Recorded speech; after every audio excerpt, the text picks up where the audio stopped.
Good morning, everybody. Welcome to another episode of the CotAcasT. My name is Bermudez, and I'm so glad that you guys are tuned in. I'm the host of the CraftoftheAir podcast, the podcast not only for aviation enthusiasts, but also those with a general interest in the world of aviation. Join us on our journey as we explore the horizon of aviation together. There's just so much on the horizon for us to speak about this morning. I just had to record another episode, and just a lot to get to today. I'm really excited to bring you guys just all these interesting stories and things going on in the world of aviation for everybody, really, across the board. And even if you're listening and you're not working or necessarily immediately in the field of aviation, a lot of these stories will definitely have an impact on everybody. So definitely listen for everything. Sponsor message: today's episode is brought to you by CraftoftheAir. Are you tired of searching for unreliable data online? Do you need help learning about aviation? Anything A&P? Are you in A&P school? You're just not understanding something? Are you in the field of aviation and need help accomplishing your next big project? If any of these situations are true, CraftoftheAir is there to help. No matter your goals or experience, Coda has a solution that's tailor-made for your needs. I know the struggle, guys. I know firsthand. If you're out in the field for hours and hours, looking for your next resources, you're flipping through book after book, but nothing's really making sense to you. I mean, wouldn't it be great if someone was there standing ready to guide you step by step? I do this for a living. I can facilitate success. Come on, get with CraftoftheAir. It's the second you when you need it. So visit www.craftoftheair.com today and speak with a federally licensed professional. Again, that's www.craftoftheair.com. So there's just so much going on in the world of aviation, and I just had to run through things. I got a couple of topics. That we're gonna run through today. First things first. There's just a couple of incidents that have occurred on aircraft. There were two incidents that occurred on Qantas Airways Boeing 37s. Two separate incidents. It was not just one. There was a JetBlue incident in JFK on Wednesday morning. All right. There was a United Airlines. There was a United Airlines emergency landing on Tuesday. Okay. And there was a list. All these things happened this week, and there was an American Airlines flight that skid off the runway in Idaho, in an Idaho airport. So yeah, there were a couple incidents. I'll briefly touch on each of them, and we'll go. That's a lot. That's a lot going on. And I mean, we'll see what the causes are. Obviously, the FAA will go into it. We'll take a look at United Airlines and Southwest. There may be a issue on the horizon. I'd say, I don't know. We'll see. And Southwest, possibly too. Southwest, definitely may have an issue with that. We're going to speak about Hawaiian Airlines. Some nice news coming out of Hawaiian Airlines. And plane ticket prices are absolutely through the roof from year to date. Well, from in December, year to date. It was astonishing when I really looked at it. I'll briefly touch on aviation traffic, and it's increasing, and it's a good thing. It's a good thing for a lot of people, in my opinion. Delta Airlines looked to order 12 new additional Airbuses. And the last thing I'll touch on today, excuse me, is a U.S. judge ordering Boeing to be arraigned on that max fraud charge, or the max fraud. So yeah, it's just a ton of things that we're going to take a look at. But one of the first topics that we take a look at is the Qantas Airways, and there were actually 2 flights that had occurred in 2 days. And on Thursday, there was a Qantas Airways flight from Sydney to Fiji, which was forced to turn around after the pilots received notice of a potential mechanical issue. It marked the second incident, actually. And this Qantas, for those of you who don't know, that's an Australian based airline. I don't remember the last time that I heard anything like negative about Qantas. Anyhow, I guess the Qantas engineers are going to go on to take a look at that 37. So now there was an incident. So now that incident that occurred on Thursday was with 37800. That's a Boeing 37800. And now there was an incident on Wednesday. And that was Qantas flight 144. That flight was going from Auckland to Sydney, and that was also a 737. So it'd be interesting to see. In that Wednesday's incident, there was actually an engine shutdown. So it'd be interesting to see what the results are. I'm sure that they'll take a look at it. Well, I mean, engine shutdowns aren't ideal. For those of you not familiar with it, the aircraft, especially a 37, is more than capable of flying on one engine. But I'm unsure what happened. It says the engineers will take a look, so we'll see. Second thing, and this is JetBlue. This is a plane. It's at JFK, and it's with an incident that involved an idle aircraft, a parked aircraft.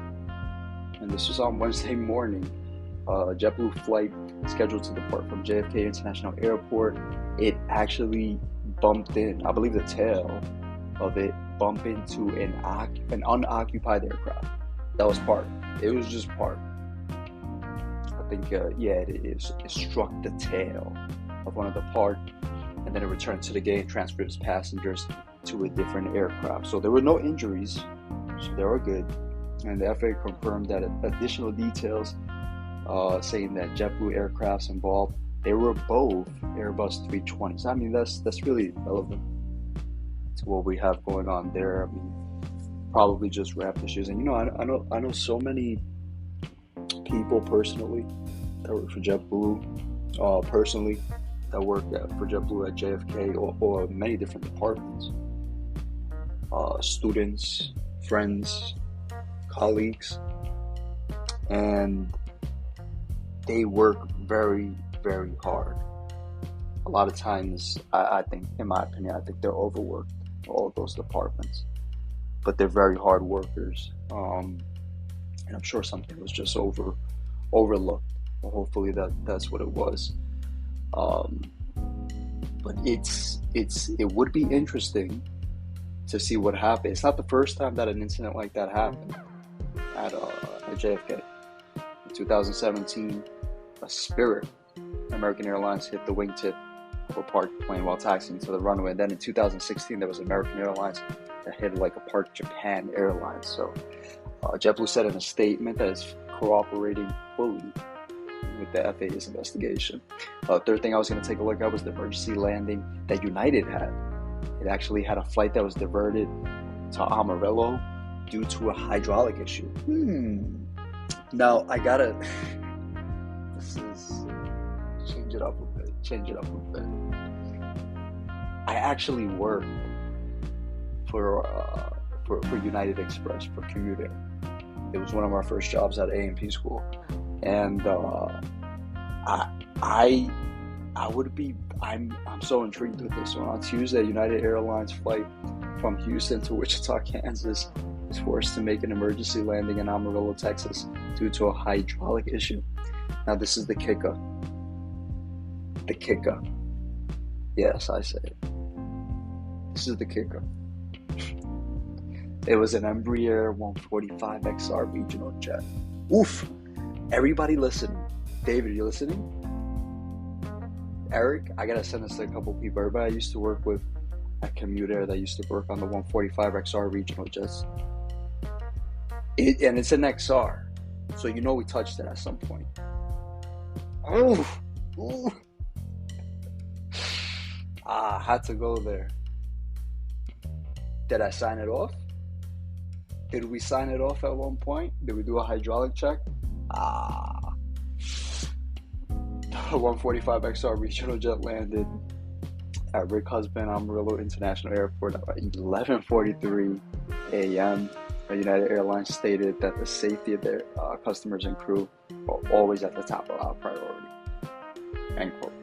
Now, all passengers on board the flight were safely evacuated and no injuries were reported.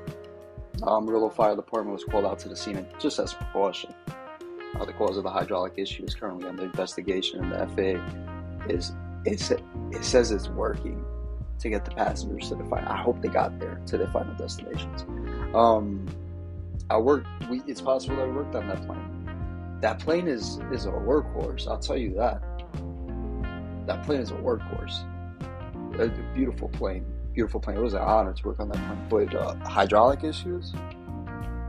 Yes. We always had hydraulic. Not issues. I don't want to say that word. The next topic. It's American Airlines flight. I almost forgot. Now the list just continues. So now there was an American Airlines flight that skidded off the runway in Idaho, in an airport in Idaho. And this was on Monday night.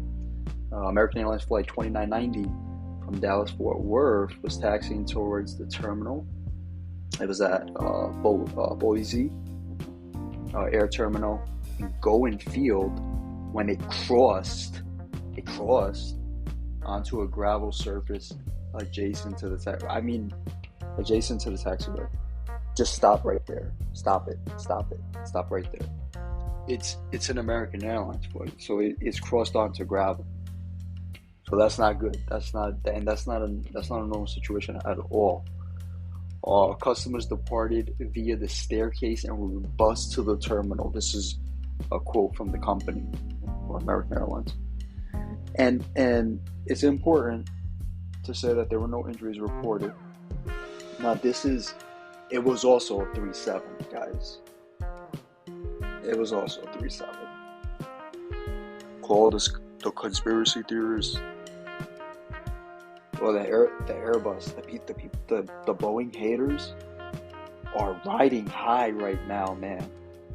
Oof. They're running to town with the Airbus. It was a Boeing 3-7, and it had 168 passengers, 6 crew on board, but no injuries were reported. The aircraft is currently out of service. Will undergo a full inspection by the company's maintenance team.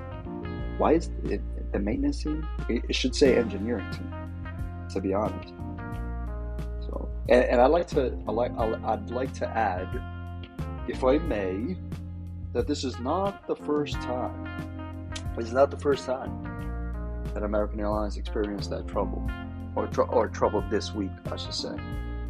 On Sunday, there was a Boeing 5-7. I honestly, I forgot that they even operated that. But anyway, there was a Boeing 5-7, and it was going from Miami to Chicago, and it had to turn around after takeoff because one of the engines failed. So, I mean, there's a lot of things going on. Just to review, those 4 incidents, so the 2 Qantas, so there's 5 actually, the 2 Qantas incidents were potentially mechanical. You like how I'm trying to just point the fingers now? The Qantas incidents were probably mechanical. I'm not saying it was the mechanics. The JetBlue, we don't know. Maybe it was just RAM or something like that, or miscommunication. We don't know. But it was possibly movement. The FAA is investigating. The United Airlines flight, that was mechanical. That was a hydraulic issue. that American Airlines flight that skid off the runway. I'm not, you know, I'm not sure. They didn't say that. That's under investigation. But that 57, the one that I last mentioned, the American Airlines the Boeing 57, that was an engine failure, so that was mechanical. So there are a lot of mechanical things happening here, and that may lead me to my next podcast. I'd have to wait and see. I don't want to get too controversial too quick, right? The fifth thing I wanted to touch on was a United Airlines, something very interesting. At least I thought. United Airlines and Southwest Airlines, I see issues on the horizon. Both United and Southwest Airlines are facing a big problem. All right, they're both in need of new pilots, and I think everybody is aware of the shortage. United Airlines is currently in the midst of a contract dispute with its pilots, which has led to the pilots planning picket at San Francisco International Airport on January 18th. So that's not good. Any which way you want to say. Meanwhile, Southwest Airlines announced that it would be hiring 1,000 new pilots this year in order to keep up with the airline's growth. So that's good. But there's something with that attached that I just got to throw in there. Now, the need for new pilots is a symptom of a larger problem, a much larger problem for both United and Southwest. The shortage of pilots overall. The shortage of pilots is being caused by a number of factors, including aging pilot population and a decrease in the number of pilots being trained. The situation is only likely to get worse in the coming years. And add to that, numbers of passengers increasing and flying. That's obviously going to continue to grow. So while United and Southwest are both struggling with the same problem, they're handling it very differently. United's facing a pilot strike, while Southwest is increasing its pilot training. Either way, it's clear that the shortage of pilots is a serious issue that needs to be addressed. Kind of leading into my next topic, Southwest Airlines pilot union called for a strike vote. May 1st, the Southwest Airlines Pilot Association, SWAPA, will begin seeking a strike authorization vote from its members. This vote, if successful, would give SWAPA the legal ability to call a strike in the future. This is the first time that Southwest Airlines history that such a vote has been requested, and comes after the tragic Christmas 2022 meltdown. That was the definition of a meltdown.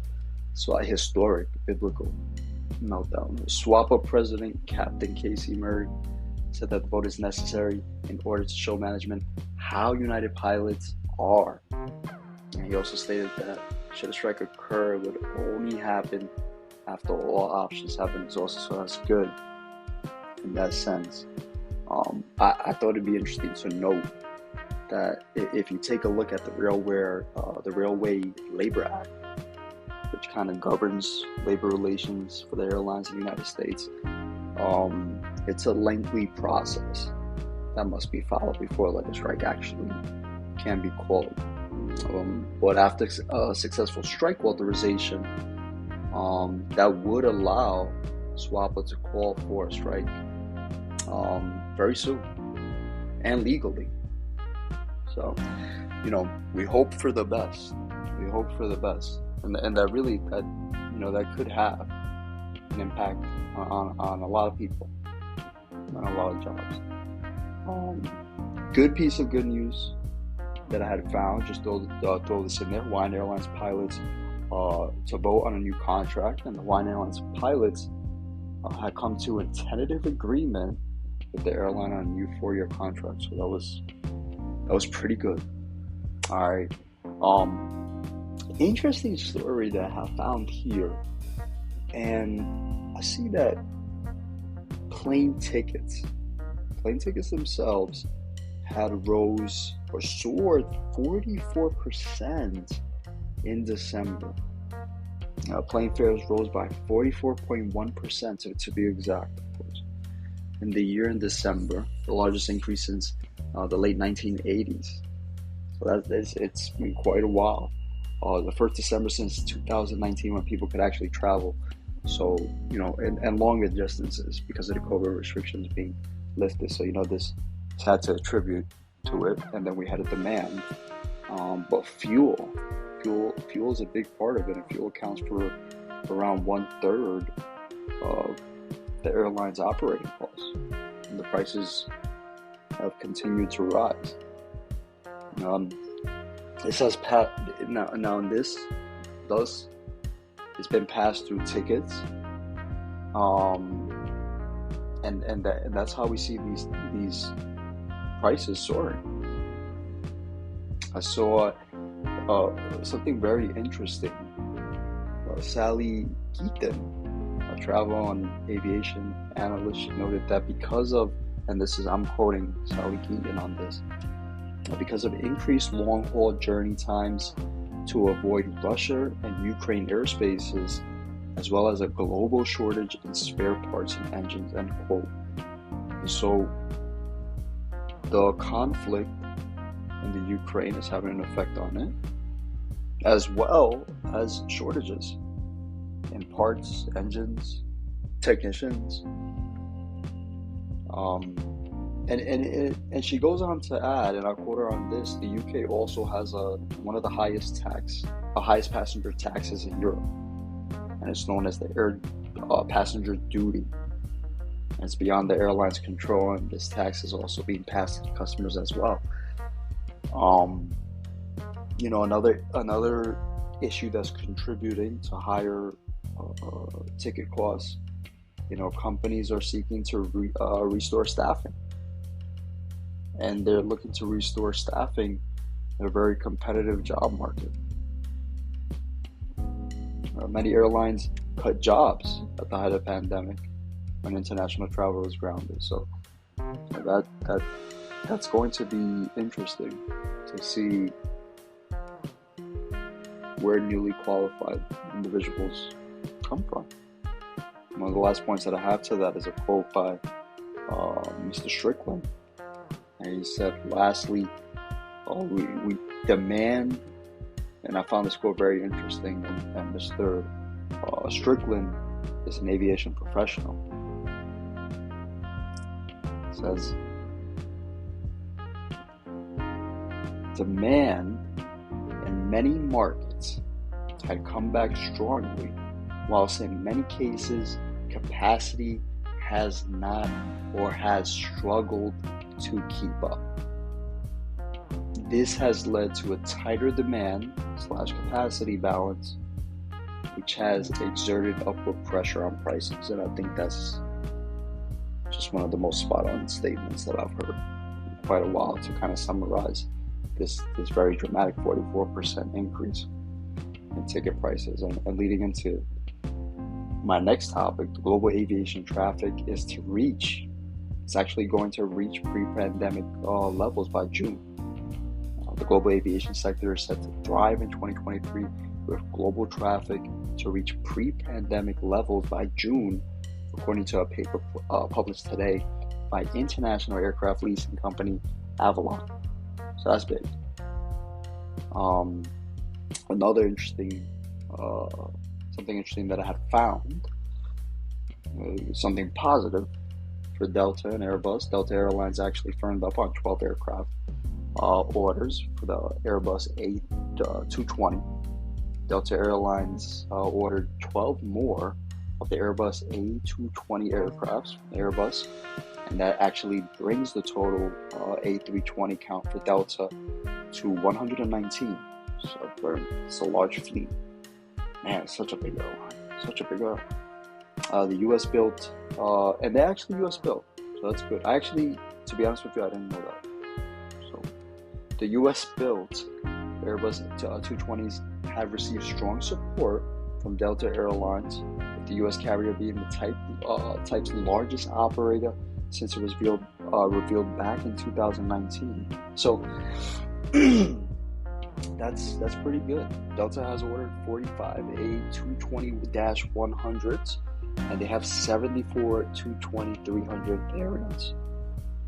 A quote by the president of the fleet, Kristen Bolchovic, vice president of the fleet at Delta Airlines. She said that these 12 additional A220 aircrafts will help power our increasingly streamlined fleet, also providing our customers with the elevated in-flight experience they've come to expect with Delta. So this is good news for Delta and Airbus. And on the last topic that we speak about on the CotAcasT today, we end on kind of like another sour note for Boeing. Maybe on the next CotAcasT it'll have to be like something positive for Boeing. But a U.S. judge orders Boeing arraigned on MAX fraud charges.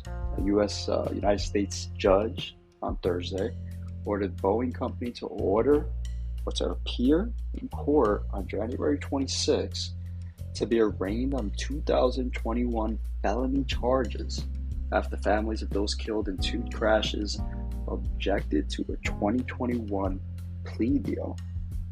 Boeing won immunity from that criminal prosecution as part of a $2.5 billion January 2021 Justice Department deferred the prosecution and the agreement over the 737 MAX conspiracy charges related because of the plane's flawed design. O'Connor, the Northern District of Texas in Fort Worth, ruled in October 22 that the people killed in two Boeing 737 MAX crashes are legally considered crime victims, and the family members had urged him to require Boeing to legally be arraigned on felony charges. Boeing and the Justice Department declined for comment. So it's very interesting to see how that unfolds. But I always root for the right cause, but we never know, do we? Well, that about wraps it up for this week's episode of the CotAcasT. I'm laughing because there's an inside joke over here. Well, that about wraps it up. There's no editing here. There's no editing in this CotAcasT. What you hear is what you get. This week's episode. If you have not done so already, take this opportunity to check out that CraftoftheAir website. You definitely have to check out that CraftoftheAir website because you know that you need a second you. All right, thanks for listening to the podcast, guys. Remember, guys, the CotAcasT is now available on Apple Podcasts, Spotify, Anchor, and we're looking to get it on SoundCloud. Make sure that you guys add us and stay tuned for the next episode. I think we're going into that mechanical topic. I really want to go over all those maybe safety issues that we may have. We'll have many incidents within just 1 week span with many aircrafts that are mechanical. So it's possible that that's our next CotAcasT, and it's possible that we may have some future guests coming up for you guys. So stay tuned for the CotAcasT. Subscribe to the CotAcasT Instagram page, and always check www.CraftoftheAir.com for the latest in anything aviation. That's it for me, guys. Thanks for listening, and I'll see you guys next time. What's up, guys? Welcome to another episode of the CotAcasT. My name is Brian Bermudez, and I'm the host of the CraftoftheAir podcast. The podcast not only for aviation enthusiasts, but also those with a general interest in the world of aviation. Join us on our journey as we explore the horizon of aviation together. I'm so glad that you guys are tuned in for another CotAcasT. You got to kind of say a little slow because when you're referring the CotAcasT to your friends, you gotta make sure they hear it. Today's episode, so we changed the format of in this CotAcasT, and it's gonna be a really exciting I'm really excited for this episode. And we changed the usual format. If you've been tuning into the previous episodes, we've been taking a look at some aviation topics from around the country and around the world. And now we switch gears, and after speaking to many of my students in many of the classes that I'm teaching this semester, I'm a professor of aviation maintenance, and I wanted to make this podcast with everybody in mind, and particularly the students, aviation students, and these aviation maintenance students. And so I definitely take your suggestions seriously, guys. For all the students at Vaughn College listening right now to this CotAcasT, I really do appreciate it. And we got a lot of talented and very passionate potential A&Ps coming out of Vaughn College. I'm liking what I see, especially this semester. Oh man, some really good students this semester. A lot of good questions and a lot of classes. But this leads me to 4 questions that I look to give you guys some insight on today. And the 4 questions all pertaining to the A&P license. Yes. The first question I ask is, what is an A&P license? And we go through the basics from those listening to those unsure. I can't tell you how many times that I have students that are like midway towards the program, the degree program, and they're asking very basic questions about the A&P exams and the processes and what it entails. And so we go through all of that. I feel like a lot of students don't want to ask the question because they don't want to be embarrassed. They feel as though or every other student in the lab or the lecture room knows these basics. This is basic information that we're supposed to know. And in fact, the process may be a little bit complex to those people just coming into aviation. So we look at the A&P license. What is an A&P license? The second thing we explore, where to get the A&P license. Where do we go? How do we do it? I mean, for many of our listeners, maybe they're already enrolled somewhere. Maybe there's people currently enrolled and they're thinking about switching out. Maybe there's people in a different field of aviation and thinking about becoming a mechanic. Or maybe you want to give information to somebody that's thinking about it and they want to come into this program. Doesn't matter if you're on the West Coast, the Midwest, the East Coast. This is a great industry to get into. And so we're going to explore where to get the A&P license. The third topic or question that we look at is how to study for the A&P. Come on. If you're listening right now, that was the hot key. Yeah, that's what you were listening for.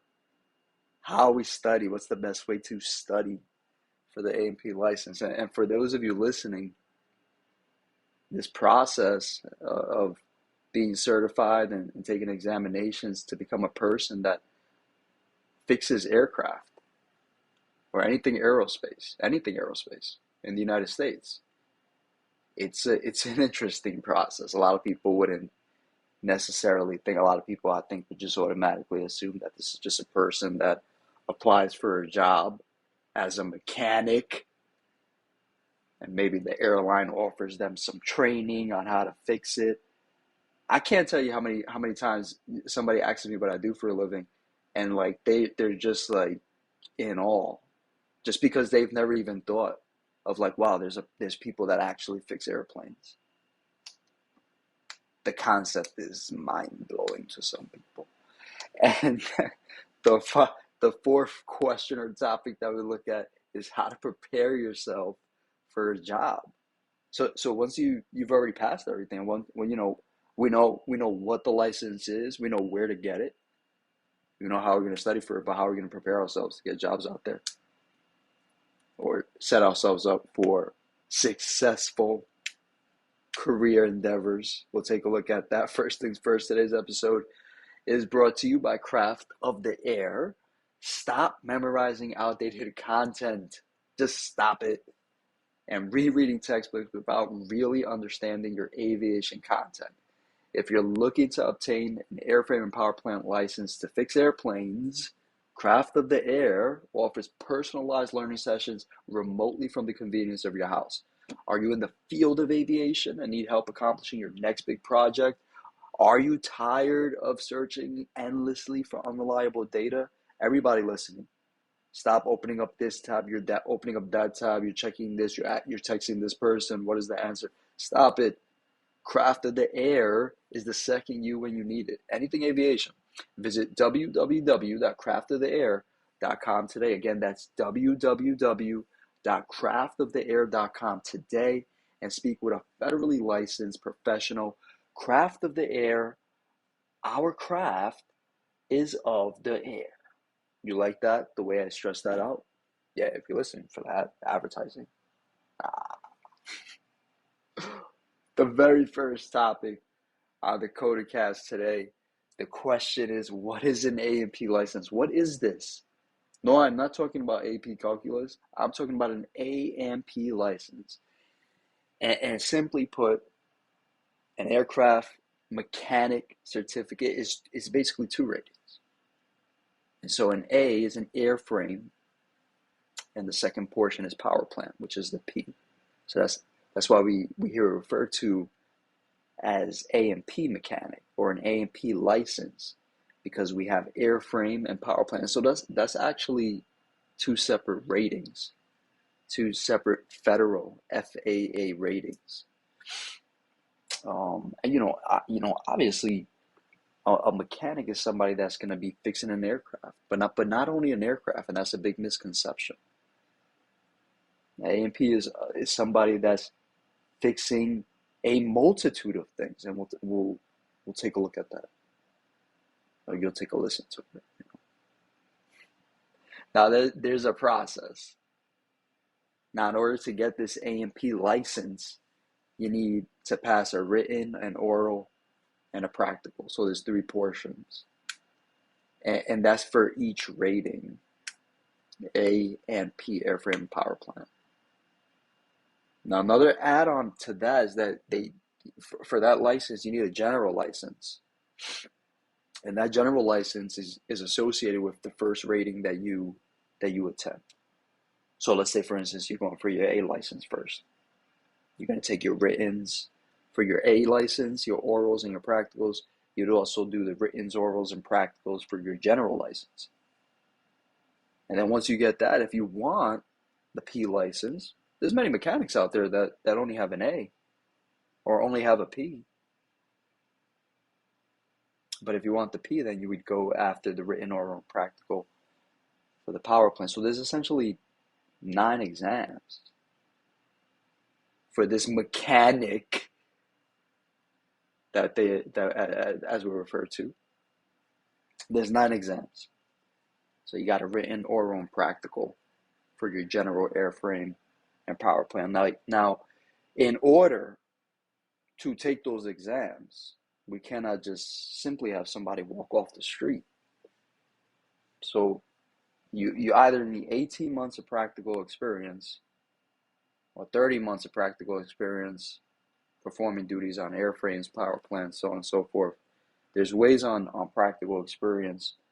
More commonly, though, you could do it by graduating from an FAA-approved aviation maintenance technical school. Could be a technical school, could be incorporated into a college. I'll give you. We'll take a look at some of the bigger colleges and technical schools to get the A&P license. Now, you could do it that way. And a lot of those schools, they exist in many places. They're widely available throughout the country. And it's something where if you really want it bad, you're gonna figure out a way to get in. And you put your head down and work hard and study hard. You know. Now, now that's the exam. So we must pass, the written portions, the oral portions, and the practical portions. Now, you're tested by somebody referred to as a DME, and a DME is a designated mechanic examiner. As somebody designated by the FAA who's been certified to test you on knowledge, skills, and practicals. So that is the A&P license.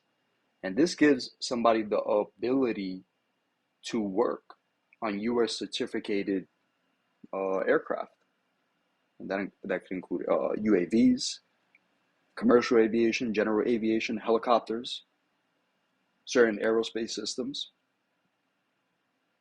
And A&Ps are invaluable right now, really. A lot of energy companies, mechanical companies, a lot of rail companies that I see personally will pay an A&P a good salary because they hold that A&P because they've demonstrated their ability to go through all of these sections of knowledge, skills, and practicals. And this person is federally licensed at this point. And when you look at the different sections, in general, there's 12 sections. In airframe, there's 17, and in power plant, there's 16 sections. So it's not a one and done exam. I mean, it very well could be. The second question that we look into today on the CotAcasT is where to get an A&P license. So as I mentioned, you can get it at a Part 147 maintenance school. And what that basically means is FAA approved, and it has A&P course curriculum there. It could be in the form, as I said, it could be in a technical school, it could be in a college. But again, you want to make sure that the school, if you're not enrolled in a school and you're looking at doing this, make sure that the school is 14 CFR Part 147 approved. Now, it'll usually take to attend, you just need a high school diploma. I'm sure also a GED. But to attend to any FAA certified aviation maintenance technical school, it usually takes about 18 to 24 months. You could probably knock it out. And usually you could at some of the colleges and technical schools and community colleges, you could put an associate's degree along with that. Now, when you graduate, that should prepare you to take the airman knowledge exams, the orals, writtens, and practicals. There's also another way. Now, you could do OJT, and OJT is on-the-job training. So let's say you don't necessarily, and this is a much cheaper option, if I'm being frank. The OJT option, and it provides practical experience, practices, materials, tools, equipment that are generally used in, airframes.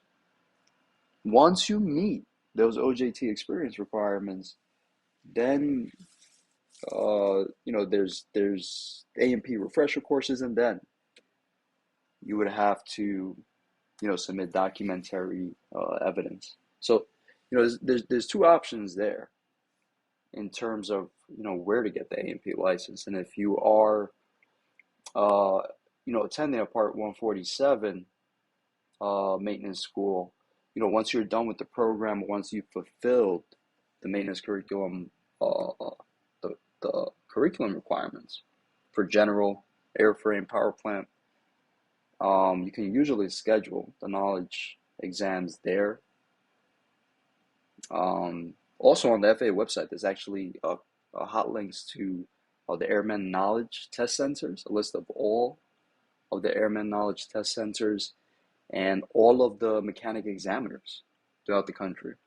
So let's say you live somewhere that's in somewhat of a remote location. You may visit the FAA website, and they have a lot of good information on that going on. So the third question that we have here, how's the best way to study for an A&P license? There's so many times that I have a student that will ask me this. I mean, let's be straight up. One of the best ways to study for the A&P license is to contact CraftoftheAir. That's the best way to study for the A&P license. Nah, I mean, look, ask the question this a lot. Yeah, you always want to make sure that we take as many notes as we possibly can in class, that we save our lab books, that we take a look, that we try to understand every question that we're looking at in the test guides. But sometimes that's just not always possible. That's not practical in many instances. So, as I mentioned, there's writtens, orals, and practicals. And, obviously we'll have a DME. Now in the first section, you got to go through a written portion. And there'll be 60 questions for general, 100 questions for airframe, and 100 questions for power plant. That's out of thousands of questions. And those are randomly selected. The minimum passing score on that is 70. And so now once you've passed the written, you can go ahead and take the orals and practicals. The best way to study for the writtens, I always recommend buying the test guides. And there's test guides. ASA makes them, ASA test guides. They usually refer to as prepware. And they have the questions and they have the multiple choice. And I usually recommend to students to, try to highlight the correct answer in those multiple choices. It'll usually draw your attention to the question and to the correct answer. ASA has those test guides. Jeppesen, the Boeing company, also makes their own A&P test guides for the orals, writtens, and practicals. It does give examples of some of the questions that they can ask you guys. And it also gives you guys a list of the practicals that they could potentially have you do on the aircraft. The Jeppesen, I strongly recommend it. I always strongly recommend Jeppesen. I like the way they explain things. They do explain things a little bit differently than ASA, I gotta say. But I always loved the Jeppesen textbooks. Baker School of Aeronautics has their own test guides. I hear a lot of students speaking about that. You can also test out there at Baker's Field. And now I'm kind of hearing of Dauntless Aviation. It's kind of like the software program, and it's similar to Prepware. ASA has test guides, but they also have an app, has the questions on an app platform, a mobile platform, what have you. And Dauntless is a new company that I'm hearing a lot of students, I'm hearing positive feedback for this. So I'm in no way affiliated with Dauntless. And I actually reached out to Dauntless, and I've yet to hear back from them. But I was interested in getting further information about that. But I did hear some positive things about that. And there's a couple of A&P refresher courses to help students out before the orals and practicals. So that's always useful. All jokes aside, check out CraftoftheAir. We do specialize. And somebody did ask, well, what's CraftoftheAir? The CotAcasT is a podcast named after CraftoftheAir. CraftoftheAir offers personalized tutoring remotely for the convenience of you guys, for the students. And we have personalized presentations for the students that I've had, the seniors that are listening. You guys know the way I teach. And you know that I like to create personalized content. I like to see you guys understanding these things. And so CraftoftheAir looks to offer that remotely and to help students out in preparation for these exams. But in addition to that, there's a couple of other things that CraftoftheAir offers. Yes. But cliffhanger, you gotta wait till the next one. And with that being said, we look at the fourth and final question, which is how to prepare yourself for jobs. Now, Craft of the Air not only offers aviation maintenance training services, but they also offer aviation maintenance consulting. And Consulting by Craft of the Air looks to facilitate anything aviation. And we look at things like this. I regularly have people ask me these general questions, getting out there into the field, and even people that already have their A&P licenses, considering these points. And when I'm asked the question by students or colleagues or prospective students, there's a couple of things that I like to key in on and think about, and things that I like to ask the client. And the first thing is, where are we going? But before we start to prepare yourself for a job, where in aviation are you going?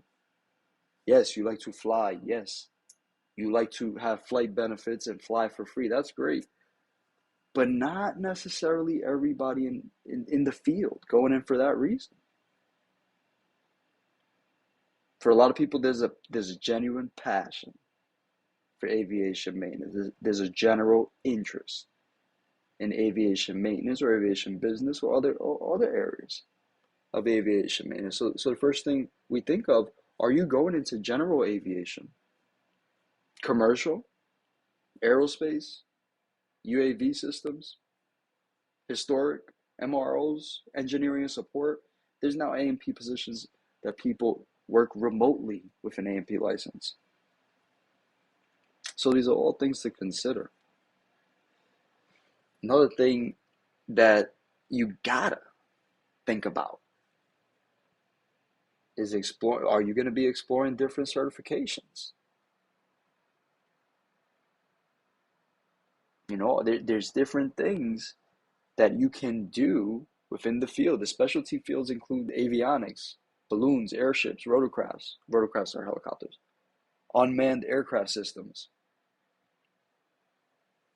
And if you think about in the future, maybe possibly getting a private pilot's license or exploring those things, these are things to consider. There's many companies that will sponsor somebody for additional certifications. There's many companies that will offer general familiarizations with certain aircrafts that are more useful than others. These are things to consider. Not everybody thinks this one. Continue to study. This is another point that I always tell my students. Once you get the A&P license, a lot of people aren't aware that the airlines are usually gonna keep testing you, and not only to test you to get you guys in and to make sure that you guys are properly qualified under their standards, but then you get tested once you're there, when you're sent away for certifications on certain systems and aircraft. So always continue to stay sharp with the studies. That's something that a lot of people may take for granted. You definitely want to stay alerted with aviation news pertaining to companies. The last thing you want to do is accept a contract from a company that's had bad news, bad publicity lately. If you see any financial issues, these are things to consider. Know the aviation field. Know what you're speaking about. The next thing to think about is considering the cost of living. This is one of the biggest things that clients will ask and speak about with me. And we have, one of the first things that I think about is when you think about or consider the cost of living. Let's get really real here. Let's get really real where nobody's gonna go. Do you want to work outside? Do you want to work during the day? Do you want to work at night? Do you want to work in the cold? Do you want to work in a warm climate? Do you want to work in a hangar? Do you want to work in maintenance control and have a desk? These are things to consider. Do you want to have a family? Are you starting a family? Are you a person that can't sleep certain times? These are things that certain people may not necessarily consider. These are things that I ask my clients. Another thing to think about is the cost of living. On the higher end, I think about LAX, Miami, SAN, HNL. And when I think about these hubs in these areas, I think about the airlines that are associated. In comparison, the lower cost of livings like ORD, OKC, and AGS, what are those hubs? These are things to consider. All right, another thing that I always will ask a student or a client is what are the personal interests? What are your personal interests or hobbies, and where do you see yourself? Business opportunities, additional licensing. People don't think about let's say you plan on owning an aircraft. Let's say that's your end goal. You're gonna be an aircraft mechanic. You want to fix your own plane, or you want to turn it into to a business to become profitable. You want to start a business. Sure, why not? Well, state taxes are often overlooked, especially in general aviation. And that doesn't matter whether you're using your aircraft for business or for pleasure. There may be state taxes that apply to your aircraft in one way or another. And you got to ask yourself, if that's the case, what's your goal? Will you have an LLC on the aircraft? Will the LLC be based in any location other than your home base? You'd be adding the expense of maintaining the LLC in that state, or adding the expense of registering it and maintaining it in a foreign state. These are all things to consider. We're going off a little topic, but it's something to consider. Get to the COTA website and get a consulting session, and then we can talk about it. We'll give you more information. And always, one of the last things I always say is set a target goal and stay firm. You always stay firm and know your worth, guys. AMPs are America's golden boys right now, golden boys and girls right now.